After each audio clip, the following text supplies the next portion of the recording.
What's going on, everybody, and welcome to another episode of the Trophy Room Podcast. I'm your host, your boy Nick. I'm here to talk NBA, NFL, MLB, WNBA, and more. What's up, everybody? Back at it again with episode 5. I hope y'all ready for this episode. This episode might be a short one, but just like all the other ones, it's gonna be a good one, man. All right, what's up, y'all? Just to start the show off right, I had to come out with the Jimmy Buckets jersey, man. I seen some people disrespecting Jimmy on Twitter. I seen people talking about my boy, and I had to come in and show out, man. Jimmy Buckets of the Miami Heat. I cannot wait to get Damian Lillard, man, because I got a special thing. I got a special one in my closet, man, for when that happens and when I drop that episode, man. Best believe Miami, we going this year, man. We up. Last year we came in, went all the way to the finals as an 8th seed. Just had to throw that out there. My boy Jimmy Buckets dropped 56 on the Milwaukee Bucks, the number 1 seed in the East. And I think they had the best record in the NBA. Don't quote me on that. I actually don't remember from last year. But, yeah, man, so just to start with the basketball topic, just to start out with the World Cup that's going on, FIBA going on, they're going into round 2 of the FIBA World Cup. So some of the group games have already been played. Most teams have a 3-game record already, playing the other teams in their group. It's actually crazy because there are a lot of good teams, and a lot more good teams than I expected. A lot of 3-1 teams. A lot of 3-0 teams I have written on here, and I actually won 2-1 team that's actually really good. That I'm surprised they're not 3-0, but I get it. Obviously, Team USA 3-0, Serbia 3-0, the Dominican Republic 3-0. You feel me? My Dominicanos, yes sir. Slovenia, you got 3-0. Germany, you got 3-0. Canada 3-0. España 3-0. Lithuania is 3-0, which actually kind of shocked me, but I'm happy for them. We'll see what happens in the knockout rounds. Round of 32. I think it's round of 16. I think it's 16, 8, 4, and then the chip. But one team that's 2-1 actually is Australia, which is actually kind of surprising that they're 2-1. I actually forgot to look up who was the loss to, but Australia 2-1. They have guys like Patty Mills on their team. They have a good guy in Josh Giddey who's been really showing out. He has his moments in the Thunder behind Shai Gilgeous-Alexander, but now that he's with Australia, he's actually been really showing out, and he's been doing his thing, dropping dimes, getting buckets, all that stuff. Just to talk about some of the other teams that are on here that are 3-0 besides Australia, Slovenia is obviously 3-0 because of one person, Luka Doncic. Luka Doncic has been on a tear in the World Cup, man. He's been dropping, he's been doing the same thing he's been doing in the NBA. 30-point games, 8 rebounds, close to 10 assists. He's been playing really well. He's been the main guy of that Slovenian team. Talk about Germany. Like I said, Dennis Schroeder has been doing good. German Dennis Schroeder is not to be messed with, man. Dennis Schroeder is really good. He's been playing really well. You got guys like Daniel Tice on that team. You got German guys like that's why I gotta keep writing these names down, man. Damn. But no, Germany's been playing really well. Just talk about Dominican Republic real quick. Feel me? They got one of the top 5 centers in the NBA in Karl Anthony Towns. That's right, I said 5 because I have him at 5. But just talk about DR real quick, man. Karl Anthony Towns has really been a big focal point of that team. He's been getting his good games in, getting everybody going. And just to shout out another one of my guys, Lester Quinones, man. Lester Quinones came from I believe he played at St. Benedict's in high school. He was on New Heights for the AAU circuit, killed there. He got a D1 offer to go to Memphis, play under Penny Hardaway. He played there great in his first 3 years. He went undrafted, signed a two-way with the Warriors. He had a couple of stints with the Warriors, didn't really get to shine. But when he went into the G League, he was really killing, especially after the All-Star break. He was dropping 40-point games, double-doubles, getting game winners. It just looked like everything came easy to Leicester. And he was doing great in Summer League too, 25-point games, 20-point games, 8 assists. He was really Lester Quinones has really been killing, and he's definitely one of my watch out guys for the NBA season coming up. Hopefully, he signed another two-way with the Warriors. I'm hoping he gets some burn this year. Lester, I'm rooting for you, my guy. Always. But yeah, man, he's been another big part of that Dominican national team. The duel between him and Karl Anthony Towns has been really good. I understand Lester hasn't really he hasn't been dropping 20-point games and stuff like that during the World Cup play. But if you watch him, he's been getting his good timely buckets. He's been really effective when Karl's not on the floor, which is good. So he's been doing his part, getting the team going, getting everybody going, and getting everybody looking right. Obviously, talk about Canada real quick. I think I only saw 1 or 2 games of Team Canada, and so not seeing Jamal Murray has really been weird to me because I know he said that he was going to play on the team, but I might be wrong with that. But last time I checked, Jamal Murray hasn't really played like that. So the biggest guy that they've been having is Shai Gilgeous-Alexander. FIBA World Cup. So, yeah, SGA has been playing really well for them.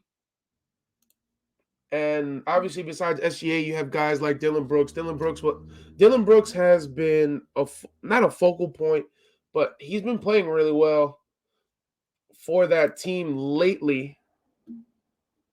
Oh my God. Can't find the roster. Jesus. He's been playing really well. Another guy that I told you guys to look out for was RJ Barrett. RJ Barrett looked like he's been playing well. RJ Barrett looks like he's been playing well. He's been playing within his role. So hopefully, like I said, this will give him some confidence going into next season. And then just to talk about another guy that's for Team Canada, Kelly Olynyk, the starting center. He's been playing really well. Former Miami Heat legend. I said that about everybody that played for the Heat. But no, yeah. So it's really been the main 3 guys has been SGA, RJ Barrett, Dillon Brooks, and then wow, I didn't even talk about this guy. One of their defensive stoppers who's really shown his athleticism, who can shoot the ball, who's been playing really well, is Lu Dort. Lu Dort has been playing good too. I actually just found out that Jamal Murray is not on this team. Okay, well, it happens. I would really love to see Jamal Murray play, but if we don't get to see him play, we don't get to see him play. It's fine. It's okay. But now, yeah, Team Canada, nobody to mess with over there. And the last name I want to put out there is on Team Spain is Willy Hernan-Gomez. Willy Hernan-Gomez has been playing really well for this team. If you watched Hustle, Juancho Hernan-Gomez, it's his brother. He was actually part of the movie, which is crazy. And I think he still has a deal with the Pelicans. So if you watch Willie, man, Willie's been playing really well for that Spain team. And obviously the other guys have been playing well too. That's probably one of the main reasons why they're 3-0. So if you guys can, look up the schedule, watch the World Cup for FIBA. It's honestly some of the best not some of the best basketball, but like some great basketball going on while we're not in season. Team USA has been killing. Anthony Edwards had that 36 point game, was dominant. A lot of the other guys have been dominant too on Team USA. I think them overall as a team, they look unstoppable, in my opinion. But yeah, definitely keep watching out, man. Still going on. I believe World Cup ends September 5th. And then today is Trophy Room Thursday, obviously, August 31st. So definitely, if you guys can watch a game, for all you night owls, early birds, whatever you want to call it, make sure you guys try to catch a game. On to the next piece. I wanted to talk about the Ben Simmons comments. I know a lot of people are saying he's doing it again. He's saying he's going to come back. Ben Simmons this, Ben Simmons that. The guy sucks. Da, da, da. I'm actually a believer. Sorry, I keep scratching my eye. I'm a believer in Ben Simmons, man. When the guy came in out of LSU, he was a dominant force on the defensive end. And aside from like his kind of downfall, I think he's gonna come back up. Because when you look at the guy, he's like 6'10", 6'9". I'm trying to remember how tall he is. And he's playing the one. He's a phenomenal passer. He's great on the defensive end. Just to talk about his accolades real quick, I have them written down here. He's a 3-time All-Star. He's All NBA third team. He's a 2-time All Defensive first team selection. He was the steals leader in 2020, and he was the Rookie of the Year in 2018. I think as long as if we can get back to Ben Simmons being healthy and Ben Simmons not being a shell of himself, I hope everything worked out with his mental, because I know that that was like one of the big things with the Sixers. He didn't want to play. He didn't feel like it was good for his mental health and stuff like that. Men's mental health is huge. I've had my fair share of not breakdowns, but I've had my fair share of moments where I've needed to go to therapy. And sorry to get a little personal quick for a second, but definitely, man, men's mental health is no joke. I hope you guys, all my pride boys out there, I hope you guys are taking care of yourselves, because I know we like to take care of other people. But still, back to Ben Simmons. Uh, Ben Simmons, I really think as long as he stays in shape, he doesn't get hurt, I think he's going to be a really good player for this Brooklyn Nets team next year, especially when you add a guy like Mikal Bridges who's on the come up. I'm saying it now, and I'll say it again when it happens. If the Brooklyn Nets become a third team in that Miami Portland deal and Tyler Hero ends up going to the Brooklyn Nets, I will be a full-time Brooklyn Nets supporter because I love Tyler Hero. I think Tyler Hero is great. He'll definitely be another punch to that team when you have good role players in Spencer Dinwiddie, Cam Johnson, Dorian Finney-Smith. You have a great defensive player in Nick Claxton. And yeah, like I think you have a guy who I'm hoping they can let him come off the bench and just get buckets in Cam Thomas. I mean, but I bet I don't know, man. I think with that kind of Nets team, when you have a not a big three, when you have a medium three in Mikal Bridges, Tyler Hero, Ben Simmons, and then you have those great role players, I think they could be a play in, maybe like squeeze into that 6th spot. I think they can be a good team. They can be a fun team to watch. They can be a good team, man. So, like I said, if we can get the Ben Simmons that it was, if we can get the Ben Simmons that he was beforehand, I think that'd be great. I think it would be splendid. But what Ben Simmons did say to a reporter, I just didn't know what it was. Ben Simmons says, "The version I'm at now, if I was playing against myself from last season, I would kill him now. That's how I feel." And he also proceeded to state that he's going to be the starting point guard for the Brooklyn Nets next season. Now, I mean, right now that spot belongs to Spencer Dinwiddie. I don't see why Ben Simmons couldn't take that from him. I think that would be ideal. Move Spence to the 2. So they would have a starting lineup of Ben Simmons, Spencer Dinwiddie, Cam Johnson. Nope. Yep. Would Cam come off the bench? Cam Johnson. No, it'd be Mikal Bridges, Cam Johnson, and Nick Claxton. I don't see that as a bad team. And you still have a guy in Patty Mills who's coming off the bench too. I know they got rid of Joe Harris, but still. I think that Brooklyn Nets team would not be that bad. And I actually just pulled up another thing. I pulled up what Ben Simmons was telling. Oh, excuse me. What Ben Simmons was telling a reporter that his goals are for this year. I'm just going to read it to you off Twitter. Ben Simmons says his goal is to dominate players next season. This is what he said. Verbal. I don't know if it's verbatim, but this is what they tweeted. For me to come back and dominate people would be great. I don't intend to come back the same player I was last season because that's not even close to where I am. I get excited because I'm like, damn, I would kill on the, I would use the bad word on the player I was last year. But I know where I was last year, so it's easy to say that. But it's fun to go. It's just fun to go and do the thing that you love when you're out there.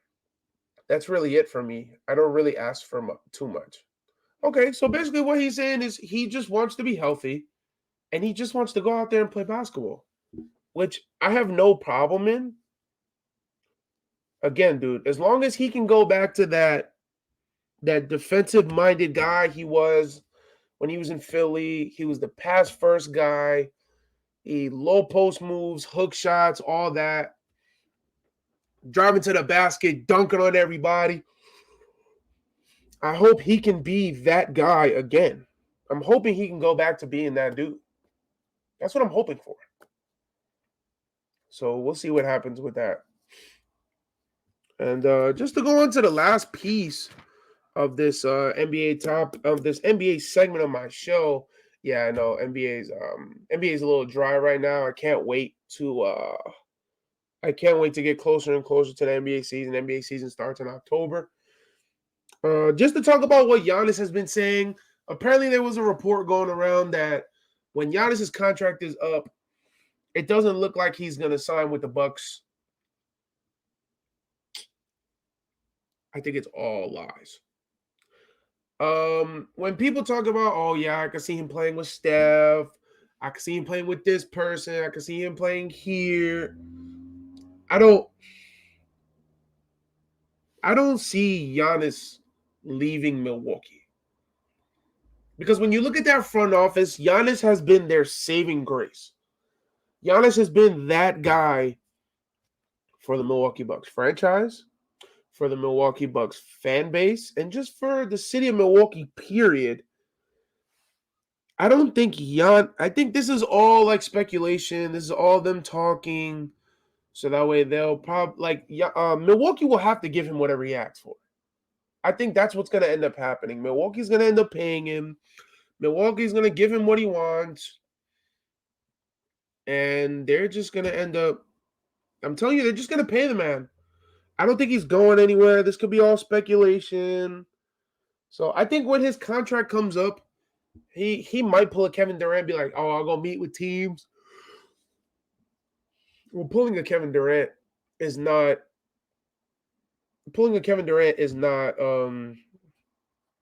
just meeting with teams and, staying put. So I think saying a Kevin Durant is actually a bad term. I think pulling a damn, I'm losing my train of thought here. I'm sorry. I don't think either way, I don't think Giannis is gonna leave. I don't think Giannis is leaving. He's gonna stay in Milwaukee Buck for life, in my opinion. He's not going anywhere.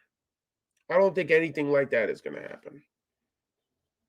So yeah, I don't think any of that stuff is gonna happen. But okay. That'll wrap it up for the basketball segment of the show. Like I said, there's really not a lot been going on in NBA talks. Just really what's been going. Just really like those little things people talk about. Team USA has been going off. So, but to get into the next part of my show is the NFL topic. The NFL has been going crazy. We have, I think, a week. What's today? The 31st? Yep, we have a week till football starts. I believe it's next Thursday. But this NFL season has been spicy. Yeah, Thursday the 7th. So literally a week from today. A week from today, next Trophy Room Thursday, I will be talking about NFL coming up. We're about to get this season going. I'm gonna be in three or four fantasy leagues this year. So probably um episode 6, I'm definitely gonna go over some of my teams I'm gonna have with y'all for next season. I definitely want you guys' opinions. I've already done one draft now. My shout out to my guys in my 12-man Yahoo League. All my Crestwood boys, those are my dogs. We did our live draft. I had a lot of fun. And yeah, man, we're gonna have a good time. We're gonna have a good year for fantasy. I'll definitely go over those players I have with you guys next episode because it'll be a lot closer. Um, yeah, that's a 12-man league, PPR league. Yeah, I'll go over that. And then my other league I'm doing with shout out to the guys on the Wise Guys podcast, my boy Brandon, John Tortorelli. They invited me to play on their league, so I'm gonna be on their thing. And then another league, I have a big money league. Shout out to my guys at the I forget what the league's called. It's on Sleeper. It's the All Elite 10 League. There you go. All Elite 10-player league, PPR, all that. It's going to be a good time, man. It's going to be a good year for fantasy for me because I'm about to win some money. Good year for fantasy, good year for NFL, good year to be a New York Jets fan, good year to be not that good of a year to be a Raiders fan, but we'll see what happens. I do have some agendas I want to push this year, just to put them out there. I was going to wait till next episode, but give you guys a little sneak peek. I want to talk about it now. So 2 agendas I have off the top of my head. I think the Pittsburgh Steelers are going back to the NFL playoffs. Kenny Pickett's going to have a great year. I think the overall Steelers team is going to be great. If TJ Watt can stay healthy, their defense is top tier. Like I said, Kenny Pickett will have a good year. Deontay Johnson will have a good year. George Pickens is going to have a good year. He's going to jump up the ladder going into his second year. They got Najee Harris in the backfield. I think they're just going to be a good year. And just to talk about my second team I have an agenda for is the Chicago Bears, man. I'm a firm believer in Justin Fields, man. I think Justin Fields is going to make his way into that top 10, maybe number 10 QB list next year especially with a number 1 guy, DJ Moore. You have Chase Claypool, who's a number 2 guy who really showed that he can play when he was in Pittsburgh when he was a number 2. That's when him and Juju were playing alongside together. They played really well together. When you have a tight end in Cole Kmet, I think they're going to be a good year. Cole Kmet just got paid too. Speaking of tight ends, I think it's Aiden Hutchinson just got paid, the tight end for Minnesota. I just saw that come up on my cell phone. But man, I'm telling you, like the Chicago Bears might mess around and go to the playoffs. I understand they have a hard schedule. I understand that, not a lot of people believe in Justin Fields. Not a lot of people believe in this, that. TJ Hawkinson, not Aiden Hutchinson. Aiden Hutchinson plays defense, I'm sorry. TJ Hawkinson has now become one of the highest paid tight ends in history. He signed a 4-year, $668.5 million contract. He reset the tight end market, so he's going to get $17.125 million annually and $4.25 guaranteed.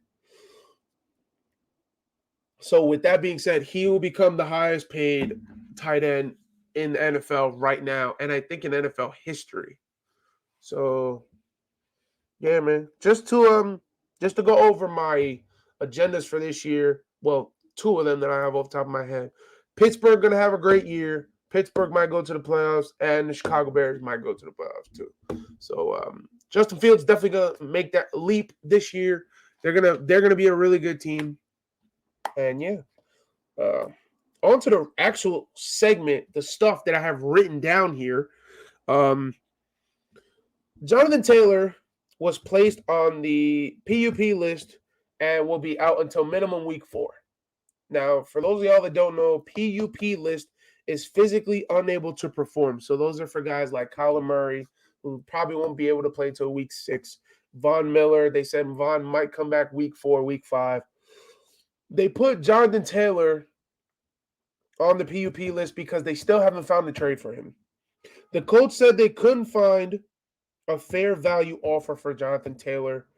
So with all that being said, he might not even play this year.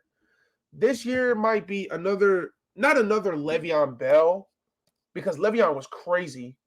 But this might be another year where Jonathan Taylor just doesn't play the whole season, and then something will happen next year, and he'll probably end up being somewhere else next year. Obviously, he'll be somewhere else next year, but I don't know if he's gonna stay. I don't know if they're gonna be able to find him a deal, and he's gonna end up not playing all year, because the Colts are not gonna be good. It's not like they're gonna they're in the playoff hunt. It's not like none of that. But I don't think he's gonna play, and might not get traded. And just to talk about Chris Jones, another Colts thing. They named rookie Anthony Richardson a captain, which I think is huge to be a quarterback.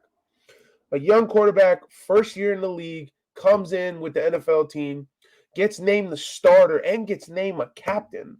I think that's huge. I think they have themselves a franchise guy in Anthony Richardson. I'm a big Anthony Richardson guy. I think he's going to have a really good year. He might win Rookie of the Year because of his dual threat ability. I mean, you never know. C.J. Stroud could win Rookie of the Year. Well, Offensive Rookie of the Year. My 2 votes for Offensive Rookie of the Year are Anthony Richardson and JSN for the Seattle Seahawks. I think it's like Jackson Smith and Jigba. I think that's how you say his name. But he's going to have a really good year too. And just talk about Chris Jones real quick. He was placed on the reserve/did not report list. And like I said last episode, if you want to know what I said about Chris Jones last episode, make sure you go watch episode 4 of the podcast. Chris Jones, he's continuing to hold out because of his contract. Like I said last episode, if I'm the Kansas City Chiefs, bro, you have to pay the man. Pay the man, please. And they're talking about there's no end in sight for his holdout. So, okay. And on to the last part of the football segment of the show. I only have two segments because, we're about to get into football season next week. I have my top. I saw that a lot of people liked my top 10 QB list. So I'm going to do one more list. I got my top 10 wide receiver list going into next season. I got a lot of honorable mentions here. Just to go over my honorable mentions list. In no order. I got a lot of guys here. I got Deebo Samuel, Brandon Ayuk, Terry McLaurin. Now remember, these are all honorable mentions. Terry McLaurin, Odell Beckham Jr. I got Garrett Wilson, Chris Olave, DJ Moore, Amon-Ra St. Brown, DeJounte Johnson, Mike Evans, Amari Cooper, Jalen Waddle, Devontae Smith. This league is filled with wide receivers. Filled. I think that's been that besides the QB, obviously, has become the most important position in football. Like, the amount of guys that are so good at the wide receiver position is crazy. It's just like it's ridiculous. Like, I had so many people. I have a lot of names crossed off, move places, all that. It's a lot. But just to get into my top 10 list right here, like I said, I like to go from 10 to 1, give you guys a little suspense. At number 10, I got CeeDee Lamb of the Dallas Cowboys. CeeDee has progressed over the years. His first year, he wasn't that good. His second year, he was starting to get better. And then once Amari Cooper left, he really turned into that number 1 guy. for the Dallas Cowboys. And he's really shown it. He's been one of Dak's favorite targets throughout the years that he's been there. So I definitely have CD at 10. I think CD is great. His speed is good. He has the ability to separate. He's a pretty good route runner. And like I said, Dak likes to throw him the ball. He had some amazing catches last year. He's got good hands, maybe even great hands. Some may say, but I think CD is comfortable at 10. There were a couple guys I wanted to put at 10, but I just couldn't do it. Some guys like I wanted to put Garrett Wilson, but Garrett Wilson still has a lot to show us this year.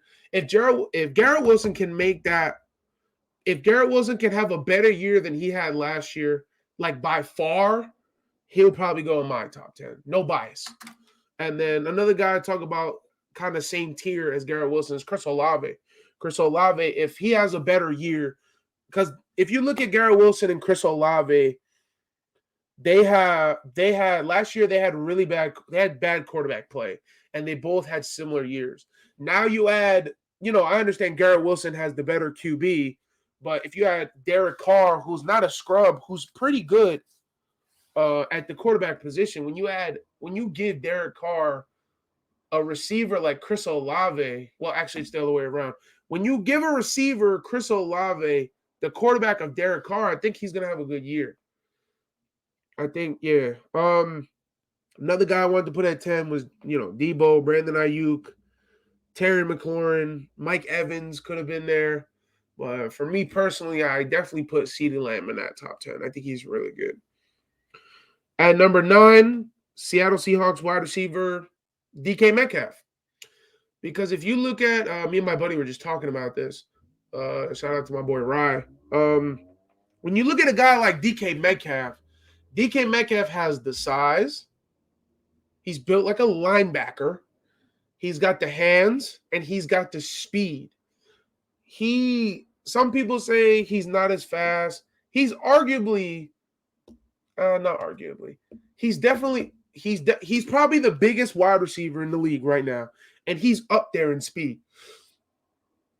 I'm not saying he's Tyreek Hill fast, but he might be like 2, 3, maybe even 4 spots behind Tyreek Hill when it comes to speed. DK Metcalf is a freak athlete, and he can jump. He can jump too. So his ability to, he's got okay route running skills, but his ability to beat guys with his speed, beat guys with his physicality, beat guys with his vertical ability, I think that definitely gives DK Metcalf a spot in my top 10 at number 9. And he's going to have a good year too. If Geno can replicate the year he had last year, DK will definitely maybe even go a little higher.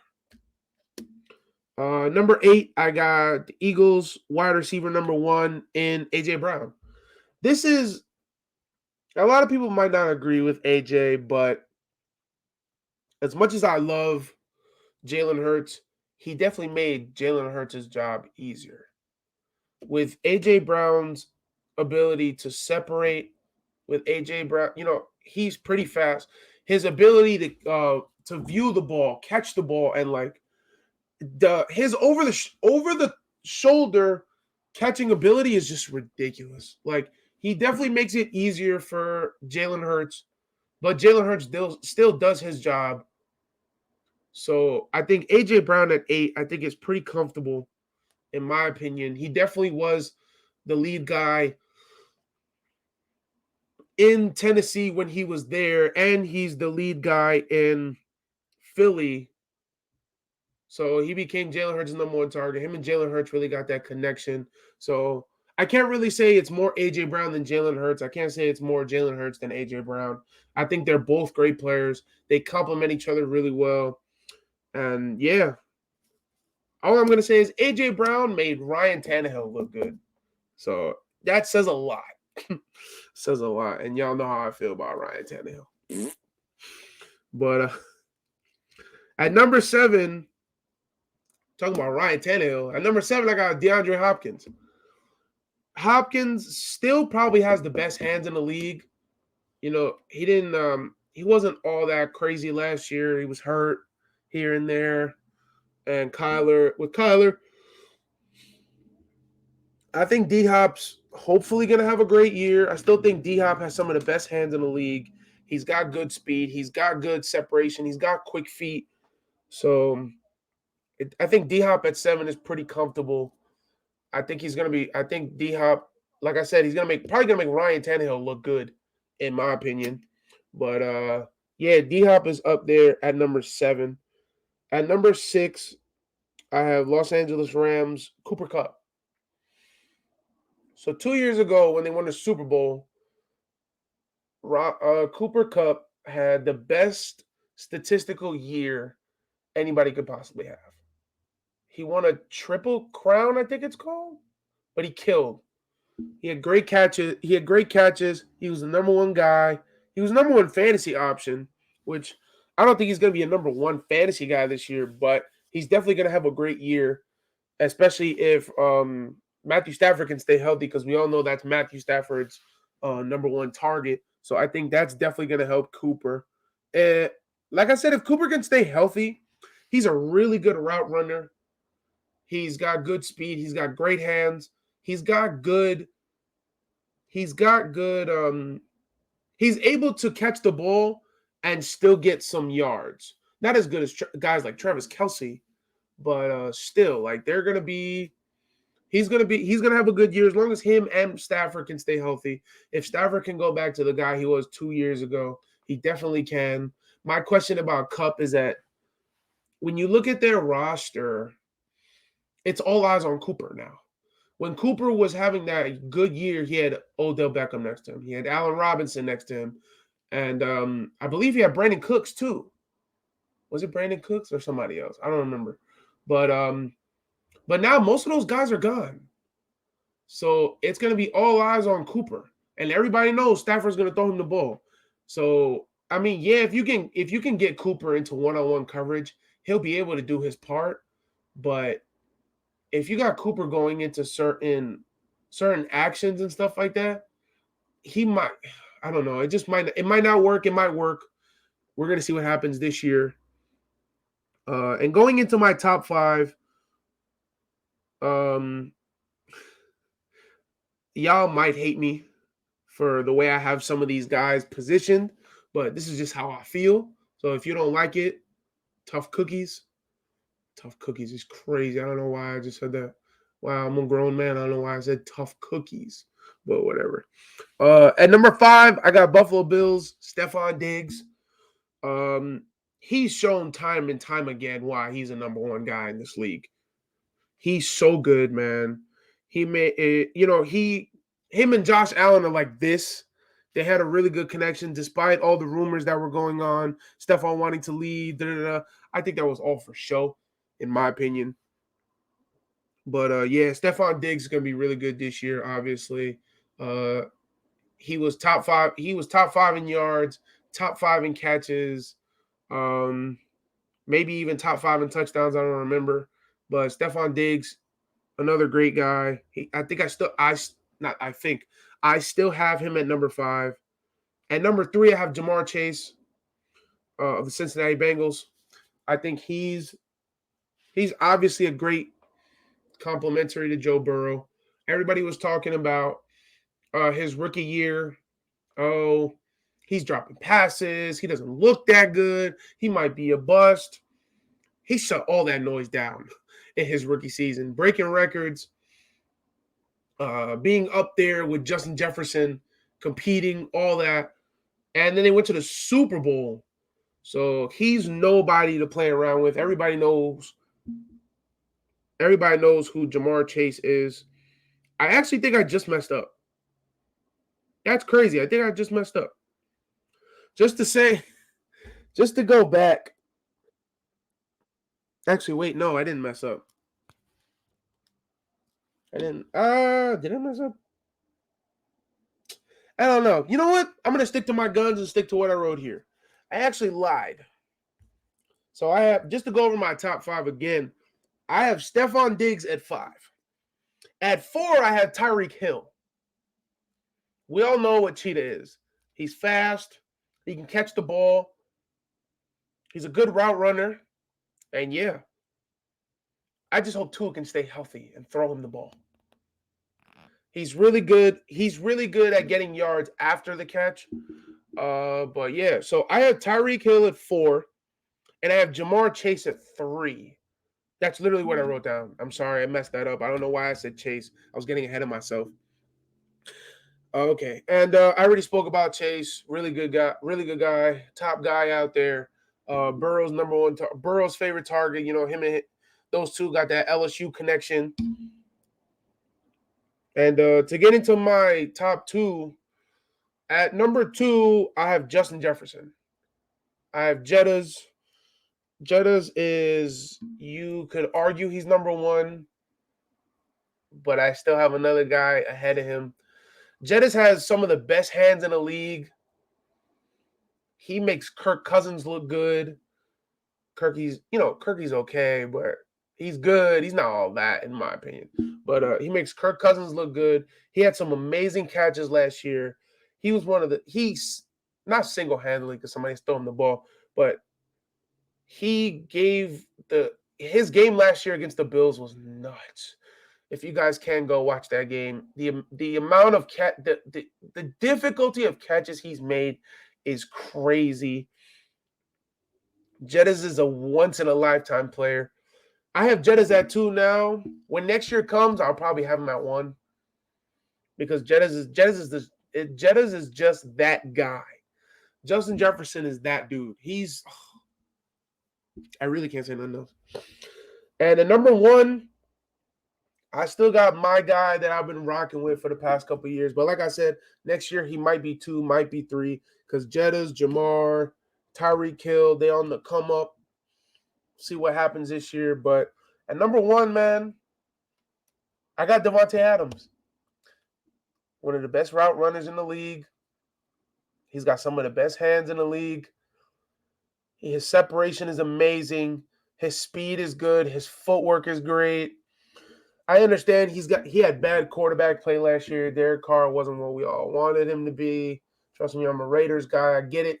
But I still got Davante at 1. When you look at Davante Adams, his last year when you look at Davante Adams, his last year in Green Bay was Aaron Rodgers' last year in second to last year in Green Bay too. Davante Adams' last year in Green Bay and his first year in Las Vegas were almost identical. Both 1,100-yard years, and I think he had maybe 1 less touchdown. So I think Davante Adams is still the top guy in the league, unless he has like a significant drop off with. And I don't think Jimmy Garoppolo is that bad. This will be the first year that like Jimmy Garoppolo doesn't have a great team around him. We really got to see how he is as a QB. But I still think Davante Adams is going to shine, man. I think all you got to do is throw him the ball. As long as you put it in a good place, he's going to catch it. He's going to get in the end zone. He's going to find his way, man. So, yeah. So, just to reiterate everything that just happened, my top 10 wide receiver list, obviously this is for TikTok because I know you guys liked it. So, I'm going to do it again. So, this is my top 10 wide receiver list going into next season. At number 10, I have CeeDee Lamb of the Dallas Cowboys. At number 9, I have DK Metcalf of the Seattle Seahawks. At number 8, I have A.J. Brown of the Philadelphia Eagles. At number 7, I have DeAndre Hopkins of the Tennessee Titans. At number 6, I have Cooper Kupp of the Los Angeles Rams. At number 5, I have Stephon Diggs of the Buffalo Bills. At number 4, I got Cheetah Tyreek Hill of the Miami Dolphins. At number 3, I got Jamar Chase of the Cincinnati Bengals. At number 2, I got Justin Jettas Jefferson of the Minnesota Vikings. At number 1, I got the Davante Adams of the Las Vegas Raiders. Cool. Okay. that'll do it for the NFL segment of the show. Just to go on to the last little bit of the show, just to talk about everything else that's going on the in the sports world going on right now. The MLB waivers have been going nuts. So just to talk about three significant guys that were waived from their teams, that were released from their respective teams, was Josh Donaldson, third baseman for the New York Yankees, Harrison Bader, an outfielder, center fielder of the New York Yankees as well, and Carlos Carrasco, starting pitcher of the New York Mets. Obviously, there are some other guys like Hunter Renfroe that were released and some other guys that I really don't know. But those are some of the names that I wanted to bring out just because this might not even be an MLB topic. This might be more of a Yankee topic. But just to talk, those are three of the guys that were waived, released by their respective teams. And then just a little bit of Yankee news. Like I said, this might be more of a Yankee thing than an MLB thing. The Yankees call up two of their top prospects for the remainder of the season. So I'm hoping those guys actually show up, show out, and then we'll see what happens next year when, like I've been saying this whole time, that the Yankees are going to go for Shohei Ohtani. People talking about he's not leaving. I think Shohei's going to go where he can win and he can make some money. And I think that's the New York Yankees. But just talk about the Yankee call-ups. Jason Dominguez, outfielder, and Austin Wells, he's a catcher. Both got called up to the New York Yankees. Both were, I think, Jason Dominguez was a 2020 draft pick. I think he was like a second or third round guy. But the Yankees have a lot of high hopes for these two players. I want to see what happens and see how they play, especially because the Yankees are really out of playoff contention. So we'll see what happens with that. And on to the last topic of the show. You guys know one of my favorites, the WNBA topic, man. I definitely got to put out that vlog from when I went to go see the Connecticut Sun, the Liberty game. That game was super fire. Went into overtime. Some really bad calls, though. I will talk about the refs. Some of the refs in that game were terrible. They were so lopsided one half, lopsided in the second half. In the first half, Brianna Stewart had 4 fouls. 4 fouls off picks. They were calling her illegal screen when she set her feet. Some of the calls were just really bad. And to go into the second half, they were really giving New York some calls. They were like giving away New York calls and calling fouls on the Connecticut Sun, which I thought some of those were really bad. Me and my buddy really agreed. Me and Jalil and Dede, my guys. I definitely want to put out that vlog soon, show some highlights from the game, and just talk about it. But yeah, man, that game was great. Went into overtime. New York Liberty came out with the dub. And yeah, man, I'm saying it again. If you guys don't watch WNBA, man, NBA is not going on right now. You want to see some competitive basketball, watch WNBA, man, especially because the playoffs are so close. Just to talk about the playoff race, you got the Las Vegas Aces clinch the spot at 30-6. Then you got the New York Liberty clinch the playoff spot 28-7. Then you got the Connecticut Sun 24-11, clinch the playoff spot. Now the next couple teams, because in the WNBA, they have the top 8 teams make the playoffs. So the next 6 teams that are there are the Dallas Wings at 19-16. You have the Washington Mystics at 17-18. You have the Atlanta Dream at 17-19. You have the Minnesota Lynx at 17-19. And you have the LA Sparks at 15-20. Now, 2 games that aren't out of contention that are kind of there are the Chicago Fire. Oh, I'm sorry. Why did I say Chicago Fire? Like the damn show. I'm sorry. You have the Chicago Sky at 15-21. And then you have the Indiana Fever at 11-24. I think Indiana probably won't make the playoffs, but the Sparks, it's really a battle between the Sparks and the Chicago Sky for the last spot. In my opinion, I think the Chicago Sky might make it because the LA Sparks are really missing a key piece in Lexi Brown, the shooter that they have. Shout out to Lexi Brown. She's done for the season for a non-injury related. I hope everything works out for her. I'm a really big fan of her. She played at Duke. She won a chip with the Chicago Sky. She played for the Connecticut Sun. She got drafted by the Connecticut Sun rookie year. And she's really been killing ever since she came to Los Angeles. She just really can't stay on the court. I hope everything works out for her. But yeah, I just think the Chicago Sky might have an easier schedule. Yeah, the Sparks are the better team in my opinion, but I don't know, man.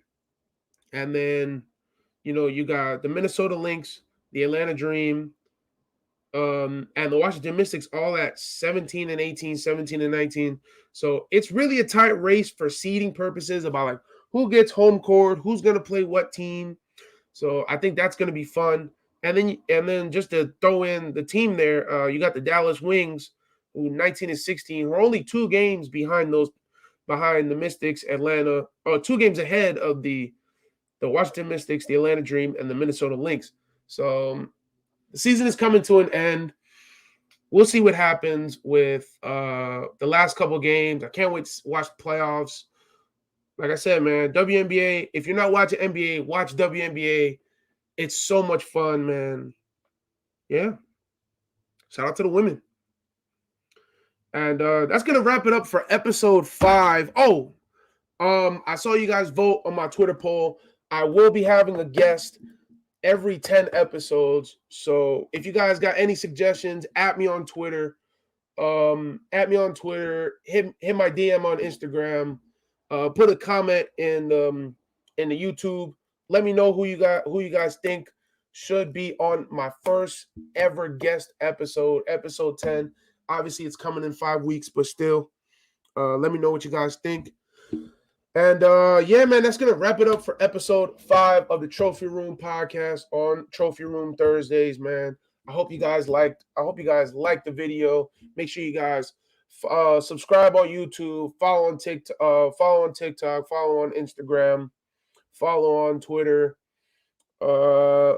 Yeah, like I said, just make sure you guys like, comment, subscribe, and yeah, most importantly, tell your friends.